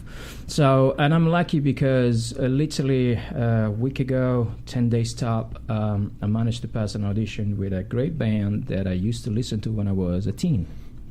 Oh, really? So, I don't know if you guys remember the movie with Mark Wahlberg, which now I'm going to bomb because I can't remember the title of the movie. How cool is that? I ended up playing with a band called Steel Dragon. Oh, no way. Yeah. Are you serious? No. I'm not playing with Steel Dragon. No, but it's like that. It's like that. When people says dream do come true, and the guy says, believe in it because dream do come true. So I was a teen when I found out about this girl singing in this heavy metal band. And, I fall in love right away because I loved always the heavy sounds. As a teen, the more aggressive the music, the better.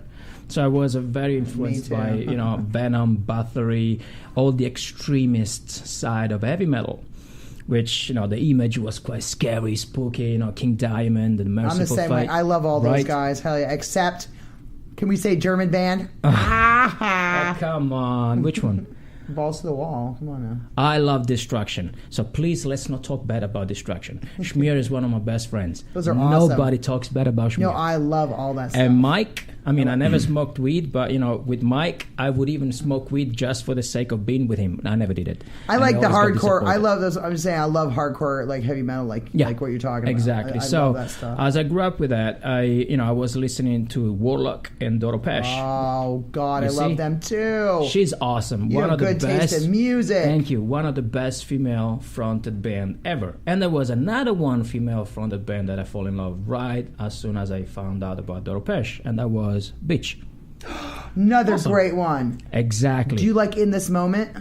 Modern, they're pretty hard. They're pretty hard, I but like the modern, Blood album. Modern, the way modern ladies are approaching metal is not as, and I'm a purist, it's not as pure as, Betsy Weiss did it, or how Doro Pesh did it, and even Vixen did it. They did it with a lot of, Vixen. Vixen was great too. As you said, balls to the walls. Those ladies really had testosterone. They never had estrogen in their bloodstream. I was like, wow. So nice. I've been lucky enough to pass the audition to be the new guitarist for Bitch.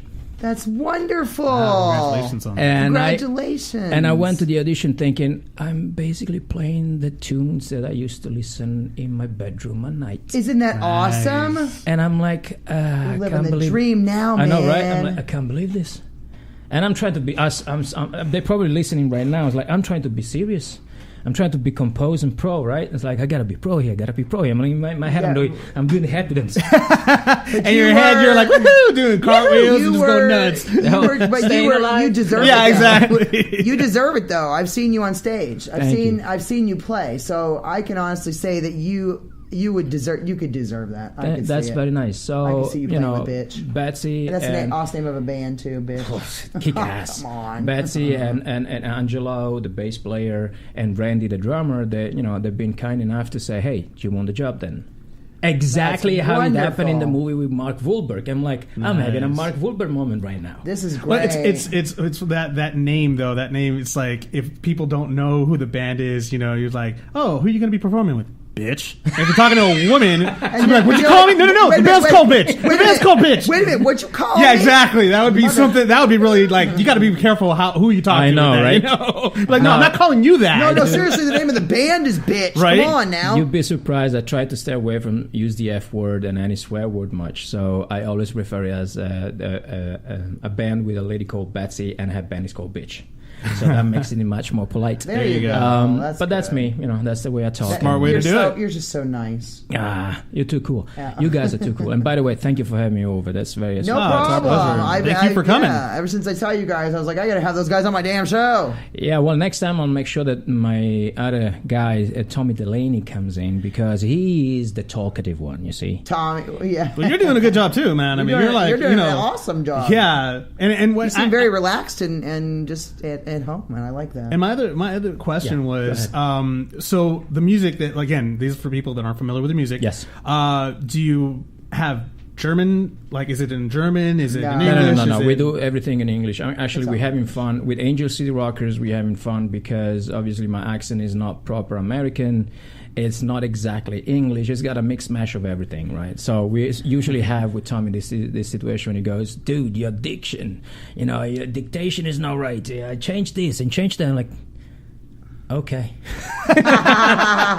Okay. Sure, why not? I think you sound just fine. Yeah, we'll try. I have a friend in this band named Sika, a local rock band also. And he's from Siberia. Oh, wow. So he has a very heavy Russian accent also. So I'm used to that by now, being friends with these guys for like 4 or 5 years. I have a lot of Russian friends, and it's like, some of them have very thick accents. And it's funny. What happens right now is you come here and we will kill you. That's my son's grandmother, who's a Russian Jew, and that's my best friend. That's like my sister's a Russian Jew. Well, my son's father, he's Russian. He was full-blooded Russian, 100%. But he was he grew up in Chicago, so he talked he was from Chi-Town. He didn't talk like he had a Russian. He could speak fluent Russian and fluent other languages, but he could not. They are bat shit crazy. Scary. For anyone out there that's listening that's ever married, been involved with a Russian person, you know what we are talking about. Well, here's the thing. Like my friend, like she's one of my best friends. I've known her for a very long time. She's like a sister to me. Her father loves me. Oh, awesome. And he's just an awesome person. thing. He's just her mother too. Both of them are great human beings. Be careful though, because this guy, he's got this look. Like, if you were to meet him the first time, you'd be scared to death of him. Wow. She would tell me a story about how, I guess somebody pissed him off or something like that. He just walked up to him in his Russian accent and be like, you have problem? Do you want problem? That was all he said. And the guy's like, no, I'm good. So he backed away. So now is Angel City Rockers going to be playing anytime soon? Right, yes. Let's talk about gigs. There's quite a lot going on, actually. For those listening right now, I'm always involved with volunteer job as well. So before I speak about Angel City Rockers, I want to let everybody know that tomorrow evening at the Rainbow with Scooney G and friends, there is a charity for kids. So good. Good. Yes, it's raising money to help kids to have a music program, a free music program. So I'm going to be part of the list of musicians that will perform tomorrow night. The event starts at 9 o'clock until 1 a.m., I guess, or something like that. That's great. That. Yeah, I'll be playing some Joan Jett and my favorite, Ronnie James Dio with Rainbow. Hell yes, Rainbow. But there will be the set list is pretty awesome. You got everything from classic heavy metal to most modern metal. You can hear Nirvana, Stone Temple Pilots, and then you get Rainbow all over the set. Is there a website that people could log on to? They are social networks. Okay. You go on the social networks on the Rainbow website, Rainbow Bars and Grills. And it's going to be at the Rainbow. Yeah, at the Rainbow. I love Rainbow. I sat in Lemmy's seat a few weeks ago, got pictures taken, and I was sitting in Lemmy's seat. Yeah. Rainbow's a great place to see a show. Now that one, and then that will be tomorrow. Then on the 21st of April, we are actually opening for Faster Pussycat at the Whiskey. Really? Yeah. So that will sell out very quick. In fact, tickets are starting to go. So for those interested, PM me. Let me know. And when is it? The 21st is a Friday, and that's the weekend where the Sunset Strip is all about rock and roll. You have Puddle Muds the day after, and then you have the Rainbow Car Park and Tom Kiefer from Cinderella on the Sunday as well. So yeah, it's gonna be awesome. awesome. I saw that. Weekend. I did see that. Yeah. Then after that, on the 19th of May, we're having a warm-up gig with Betsy and her band Bitch at the Paladinos, and that's I think a Friday. And then after that, I am flying to New York with Betsy again to play a all-day festival, which Bitch is headlining.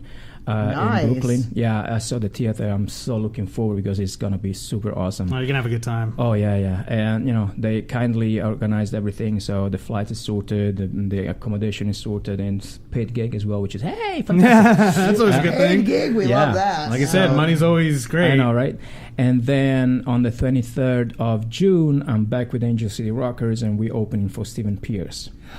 Which you never know. From Rat? You never know. Maybe Warren DeMartini might show up, and he's one of my favorite guitarists. So my way of playing has got a lot of influences from the '80s guitar player, and he's one of them. That is wonderful. So that might turn into a Rat gig, and you never know. So keep an eye open. You got some. You're opening for some really great bands here soon. And, that's a lot of exposure for you guys too. Yeah, a way for you to meet other people and get the word out more and just get more exposure for yourselves. Well, the rate that we're working, though we've been late because we have chosen to wait for Jason's custom drums to be finished. He's got an endorsement with So-Called Drums. And wow, okay, the nice. drums are fantastic. So, I know we've been waiting and keeping everybody waiting, but because he's doing such a great job, the company he's working with is doing such a great job, the sound of that thing is fantastic. So I said, you know what, let's wait a couple more weeks until this is ready, and then we go in studio with, full-blown proper drum kit. And we've been lucky because Anthony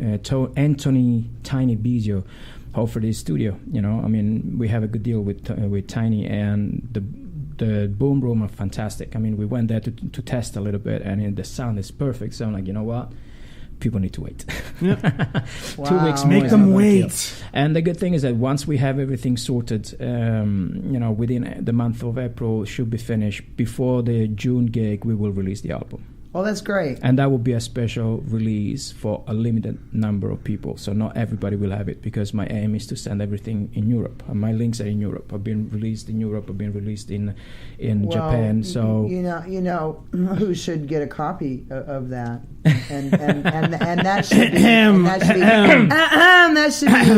me. Sure. Wink, wink. Nudge, nudge. Nudge. Say no more. Say no more. You will be very happy when the promo pack comes in. I'm gonna be very happy because then I'm gonna be putting you guys back on the show and then playing this stuff. There's a selling point right there. It's like either give her that or you're not on the show. You're gonna be here, Angel City Rockers here, in the next few months. Put it this way: I do promote music the European style. And when we do send promos to radios, to media, we always treat the media with respect. Thank you. There's always a present with it, so look that. After the present, because you're gonna have a good time with it.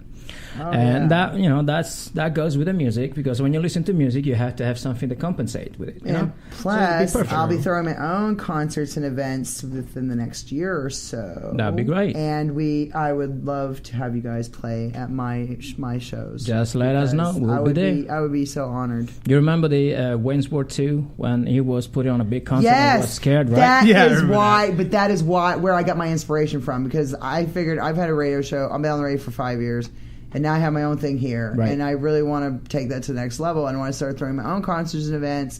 I have access to enough bands, enough artists, enough food trucks, venues, and everything else known to man. That why can't I do that?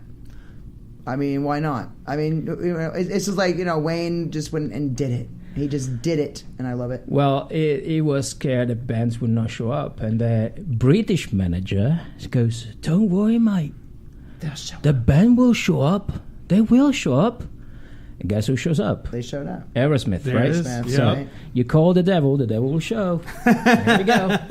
And here in LA, there's so many bands that want exposure, so many bands that want to be heard. Yeah. You know what I mean? That you would never have a problem with people showing up.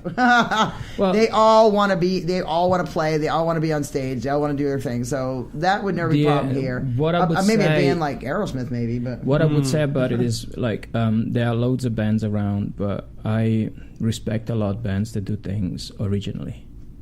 Yes. And they put the effort in, that they have the guts to even be slammed down.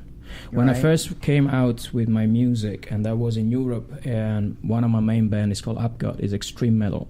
Right. I mean, like a black metal with progressive music behind. Hell yeah. At first, when I came out, people said that I was horrible, that I sound like a broken coffee machine, that it wasn't worthy. Well, 5 years down the line, those albums became classic. Right. And then I released album number 3, and that went on top of the charts. And I started to put out videos, and I went on tour. I toured the whole of Europe with it. I ended up doing 5 records with that, and after that I started to work with more bands, So what I'm trying to say is that if you believe in yourself and you are original with what you do, and you just have to take the harshness. I was reading a comment on Facebook earlier, and people say a lot of harsh things. Well, those that say harsh things to you are basically giving you a signal, and the signal is you're doing so good that they were trying to drag you down. Right. So instead of seeing it like, oh my God, they're trying to stop us, say, oh, we're on the right track. That's how it always goes. Because it's always like there's always somebody that's out there that's pretty much always going to hate. Right. There's always going to be haters. My brother's watching from Canada. What up, Brian? What's up, dude? Hello. Up? Hey, say hello to our guests. A lot of my friends from Maine and my brother.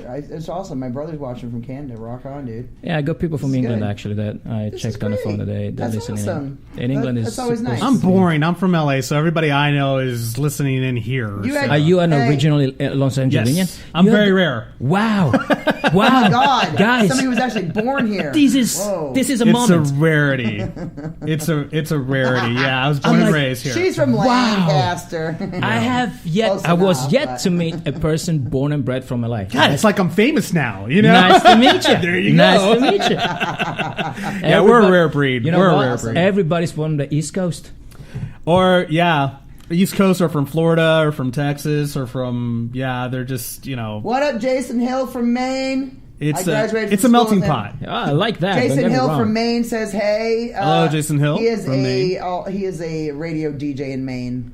Awesome. Hello. And Greg Coster, if you're watching, he's also one of my buddies in Maine who's radio DJ from my hometown, Holton, Maine. Nice. Shout out, so cool. peace. What up? Hey, Jason Hill in Monticello. What's up, buddy? Okay, anyway, I had to do that. Sorry. Hey, Jen, we quick got question. our Facebook people watch, our people all saying. Quick question: do any of those people, and our guests, do any of you guys have dogs at all? Some of my friends have dogs, and I saw this really cool dog the other day that I really liked. I thought it was a great breed, and I thought about getting it. I don't know. What do you think, Dave? I think you should. And the thing is, the reason why I'm asking is because I had an amazing experience this past Saturday. I actually took my Maltese Shih Tzu, little tiny dog. Nice. And she's Shih Tzu. She's a multi-shit. That's what I call her, multi-shit.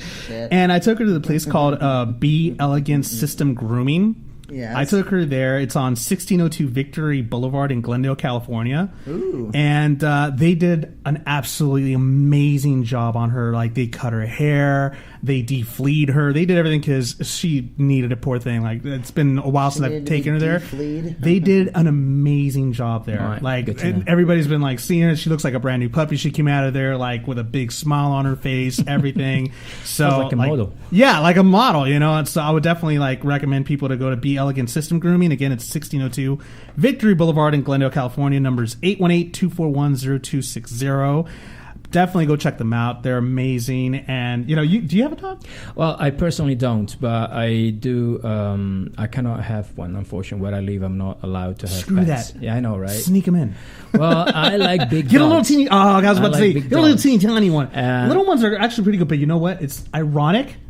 The little ones are the loudest ones. Exactly. So I really can't stand that. Dude. So they are. Instead, so I support a lot what my singer Tommy does. He has got a pit bull. He loves pit bulls. So he trains dogs that have been kept in captivity or that have been mistreated and rehabilitate them. He trains them. So he's here somewhere in the valley. I apologize, I can't remember the place, but it's a dog shelter that he goes to and takes care of these animals. So I almost got a little He's a puppy. He's called Boston, but it is quite something, that one. He's a Tasmanian devil, right? What kind of dog is he? It's a pit bull. Oh, they're so. You know what? Pit bulls get such a bad rap. Like they're the kindest things, the kindest animals in the world. It's because the way they've been groomed for fights. Yeah. So they get stereotyped. It's based on the owner. Exactly. It's like children. It's like children. What? You know, you go ahead and you raise. You know, you go ahead and you raise children a certain way. They'll act a certain way. Thank you. Animals are the same way. You go ahead and raise an animal to like be aggressive towards everybody. The animal's going to be aggressive towards everybody. Exactly. So, and that's not fair. I believe that aggression is never a good element in things. It's always something that if we would stay away from it, if we could avoid it, and maybe think a bit more before attacking somebody else, it would be making life easier for everybody. You look at the stage we are in right now; it's really pitiful, to be honest. This coming from a rocker, that's I know, right? A message of peace and harmony coming from a rocker. Yeah, of course, you're definitely not the stereotypical rocker, man. I'm glad to hear that. Well, there is enough anger there. There is no need for me to add more. If I can take it away a little bit, that's positive. Another reason why I stay away from swear words or blasphemies is not because I'm Christian and unfortunately I don't believe in any divinity. It's just because I realize that also adds up bad karma and adds up a lot of negativity, and you don't need it. Man, are you on the wrong show? I know, right? F this, F that, go to hell. Pretty much, yeah. That's okay. I just like the fact that I can swear if I want to swear. Well, that's the beauty I don't of freedom. like being told that I can only do. No, you can. I think we got a caller. What do we got? Oh, maybe not. Don't be shy. Don't be shy. Oh no, it was somebody else. Redial that number. Somebody called somebody else's show. Never mind. I just had literally like 6 of my cousins, one of my aunts, and my brother from Canada watching. And then I had both of my watching or friends. Listening? No, well, watching this and listening. So watching they're what? doing both. The video we're doing. Oh, you're on Facebook Live right now. What do you think? What do you think this is? Well, I was trying to tell you to go ahead. I was trying to hint at you so you could tell the audience because they don't know. Not everybody knows what you're doing. Go to Facebook Live. Okay, yeah. Okay, go to our Facebook Live. Go to Go to Jennifer DeVoe or Jenny's Real Talk on the Block, and I sent out an invite just now, literally, to probably a couple thousand people. I have 5,000 friends on Facebook plus 2,000 followers besides that. Wow, don't I take the chance to advertise myself? These are the tickets for the 21st of April with Faster Pussycat. They're running fast. So this is for you. There you go. Thank you. No Facebook for Jennifer. For me. So no for you, Facebook. You guys pay for it. Thank you. I love you, Alex O'Neill. Look at this. You're welcome. Yes, look at that. Let's see go. I'm going to go see these guys with Faster Pussycat. We presented new music. I'm down. This is awesome. There will be new tunes being played that night. So watch out because... you don't know what's going to happen. My friend Jason Hill says I sound like a jock that used to work on WAAF. I hope it was a female. I'm just kidding. Yeah, right? It's like, what exactly do you mean by that? Put it this way, Valkyries were quite demeaning, so you're pretty good with that. Yeah, well, two of my fellow radio DJs are watching this and listening. But Canada is an awesome place. I have a very good friend that lives up there. I blame Canada. Oh, somebody I always blame Canada. Well, that's the South Park. Go, Alex. Vicky Toledo Edwards. Oh, yes, Vicky. She says, go, Alex. Thank you, dear. Yeah. She's one of my self-defense students. I mean, she's you're Krav Maga? You also do self-defense? Yes. She does that Krav Maga. I saw on your Facebook. Yeah. Yes. So I do train specifically ladies for female empowerment. I find out that this side of the world seems to be male-dominating, aggressive in domestic violence, predominantly. Not on this show. Not in this show. On this show, Jenny's the boss. But, I'm just going along for the ride here. I personally. I'm gonna put a lot of money in your fucking pockets. So just be prepared. There you go. Hey, I am personally, quite. Might sound aggressive, but disgusted by how women get treated, and I don't advocate that in any shape or form. No. So, though as with Krav Maga, it's a type of style of fighting that is predominantly male, I have realized that there is a lack of attention towards the female population. So I'm like, I'm not having this. So most of the classes that I'm doing are predominantly for ladies. And it's based, how to self-defend yourself if you get attacked in the streets, or if you're at the bar with your girlfriends and you're having a drink and somebody comes to bother you, not just to talk, but it gets physical, or how to defend yourself if your spouse or, your boyfriend or whoever, your partner goes a little bit, nutty, and it goes crazy, and what to do and what not to do, So it's been successful in those terms, because I can see how most of the girls that come and train, how strong they're becoming and how their self-confidence is getting better. So, and that... Oh, it's a huge confidence. Mixed martial arts or any type of martial arts, it's a huge confidence and booster. You see how they can actually, how they express themselves or how they conduct themselves is totally different. So a predator or anybody that wants to mess around with a woman, seeing a woman that is self-confident, has a level of strength, they kind of like, no, that's not the type of woman I want to go for. It's like the lion jumping on the gazelles, right? It doesn't go for the one that runs faster. It goes for the weaker one. Exactly. Mm-hmm. Well, I am, and I don't do this for self-recognition. I do this to give back to the universe, as I would say. I've been blessed to study martial arts for 23 years now, and I went through several senseis. I went through a lot of, black belts or whatever the guys have, until I found Krav Maga with David Kahn in New York, and Israeli Krav Maga.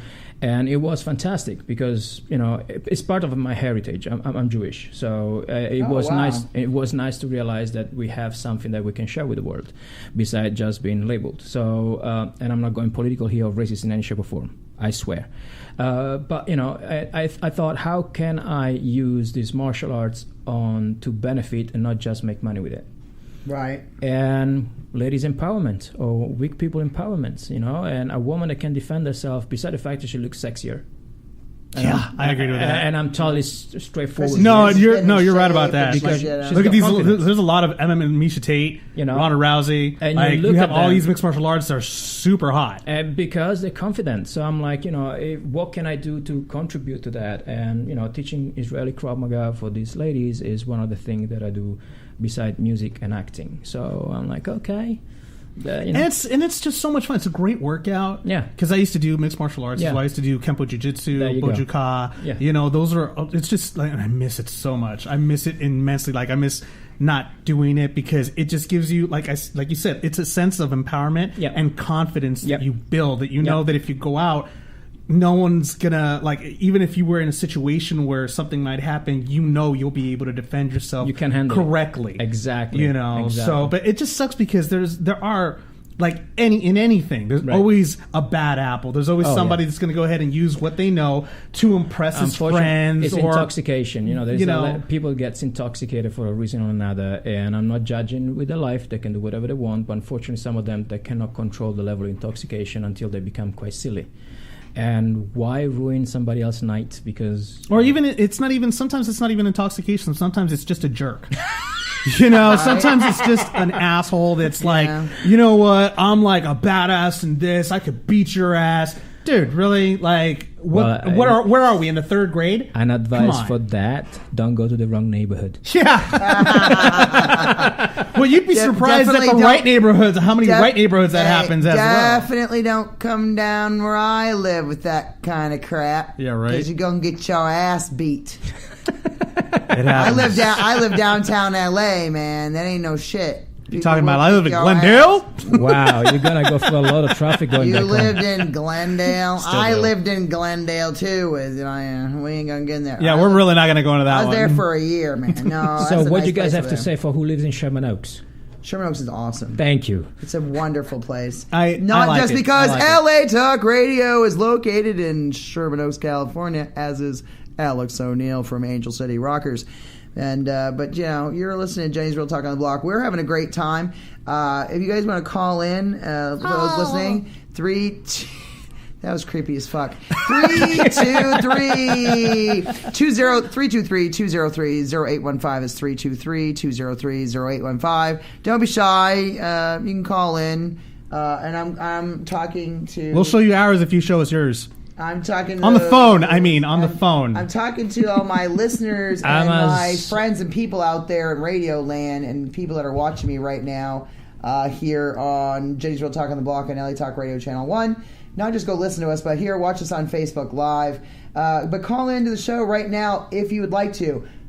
323 203-0815. It's 323-203-0815. Call in, talk to us, ask us questions, say what up to the other Dave Navarro, say hi to Jennifer DeVoe, say hi to Alex O'Neill from Angel City Rockers. Don't be afraid. Call us. Call moi. Don't be afraid to just call moi. Do you remember that? No. Oh, Jesus. Blondie? You suck. No, it was... Well, Blondie was singing it. It was actually an actor. Call me. What's that guy? That's a great song too. No, it was Billy Crystal. When he used to do his what was it? He was on one of his movies. He did When Harry Met Sally or something. Oh, When Harry Met Sally. Okay, yeah. And he says, "Phone moi, don't be afraid to just call me." You're like, what the hell? Jen's having her I love Billy. I love Billy so. Crystal. Come on, Princess Bride. Oh. I'm not arguing. I'm just saying you're having your moment right now. I met him in London in 2014. He was doing a book signing at the Forbidden Planet. Really? You met Billy Crystal? Yeah. Dude, that would be so great. Forbidden Planet is like a place for nerds like myself. Sounds like a strip club. I'm a huge nerd myself. There you go. So like you will big, love it. thick Coke bottle glasses. I was in the audiovisual club nerd. There Yes. you go. Yeah. So. Hey, I watched Star Club. Trek. I was in the math club, the chess club, the AV club. I was Wow. in band. I was a flute-toting band geek. I'm still kind of a nerd. I'm a huge nerd I still. watch Star Comic Trek books. still. I love playing video games. Comic books, like, sci-fi, Yeah. Can I say fantasy. something? I think nowadays the nerds are those that don't do it. It kind of swapped around. If you think about it, Really? right? You Yeah, remember I guess, Revenge yeah. of the Nerds? Yeah. right? I love Revenge of the Nerds. It's pretty much happening. Ogre. It's pretty much happening. Those that were no nerds were treated like nerds at the end. It's like the nerds became cool and the cool became nerds. So. My niece Jamie Nix says just came on and say, "Hey, what up, Jamie?" She says, "You taught me chess, Jen." Yes, I damn did teach you chess, my wonderful niece. There's also a love difference you. between being a nerd Miss that you. likes watching all those things Yeah. and being like passionate or very addicted or weirdly having a fetish. That's the word I'm looking for. Having a fetish. Said that was really naughty, Jamie. Having that was just naughty. No, she said very naughty comment. Oh. But here's the thing: there's a difference between being a nerd and having a fetish. And those are like two very different things. That's two different things. Well, I wouldn't see it like such a obsession, to be frank. I mean, there are worse things that you could do. You could be smoking cigarettes 24/7 and smell like a chimney. True. Or you could be on drugs, or you could be an alcoholic, or things like that. So it makes kind of sense that people that prefer healthier habits, why not? True. I still play. But there's role just like games. people that are like I said, the fetish thing. People that go too far with it, and it's like, it's like I said, it's cool and everything, but when they start bringing it to the workplace or bringing it to places where really nobody cares, it's like, okay, dude, you have certain designated places to do this. That's the beauty of life, mate. The fact that there is so much difference among each other is what makes it cool. If we were all the same, how It'd be boring as fuck. I know, yeah, right. So That'd that's be so exactly. So it's kind of cool that we can actually have so many different. That is things. very true. And and then you have rock and roll. God gives us rock and roll. One of the best gifts. One of the best That's gifts. my favorite genre of music ever on this planet. Long live rock and roll. And I love heavy metal and hard rock and all that stuff. And I've been a huge fan of that stuff since I was a kid. Metallica and just, Ronnie James Dio. Iron Maiden. I love Dio. Just Black all Sabbath. those guys. Black Sabbath. Yes. AC/DC. I love all AC/DC. And by the way, Queen, I think they're gonna bands. come back. You think so? Yeah, because Bill Ward was not in the band, so they need to do another end with Bill Ward in it. Oh, gotcha. And for the 30th anniversary, which will be next year or something like that. That's true. They do. That would be a good. See, now you need to be their You'll see. marketer. You need to be their marketing guy who, tells them hey, this would be great, and then You'll see. You'll see. They'll be back. Seems like he's got an inside lecture, probably. That'd be No, awesome. I don't. I've got no idea. Maybe one of the members. I'm not here. Maybe that chick. Well, that chick from Bitch told you. I'm just kidding. No.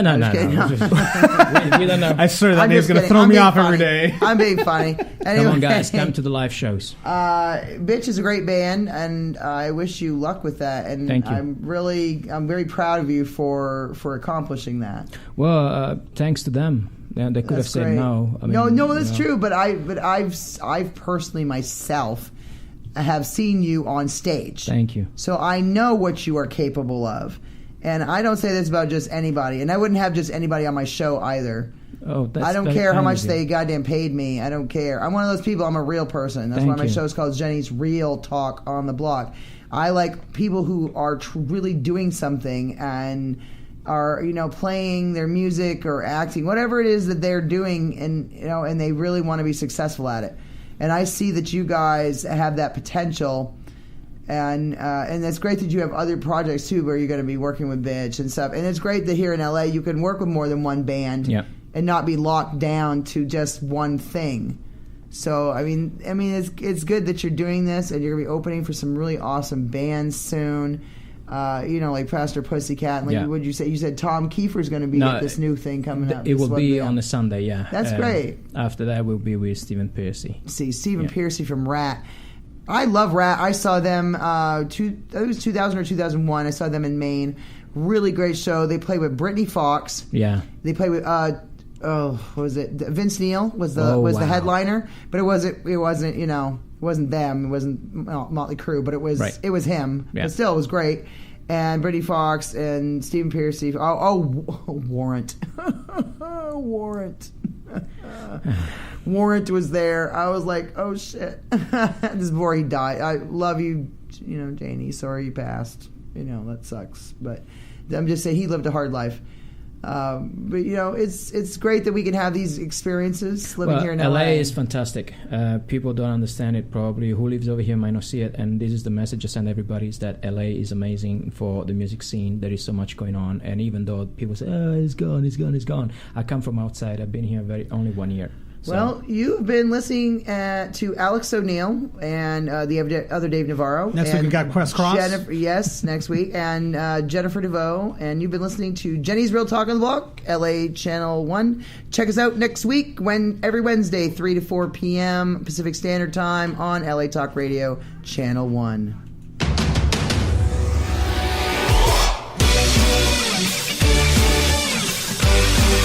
You're listening to Jenny's Real Talk on the Block with Jennifer DeVoe, only on LA Talk Radio.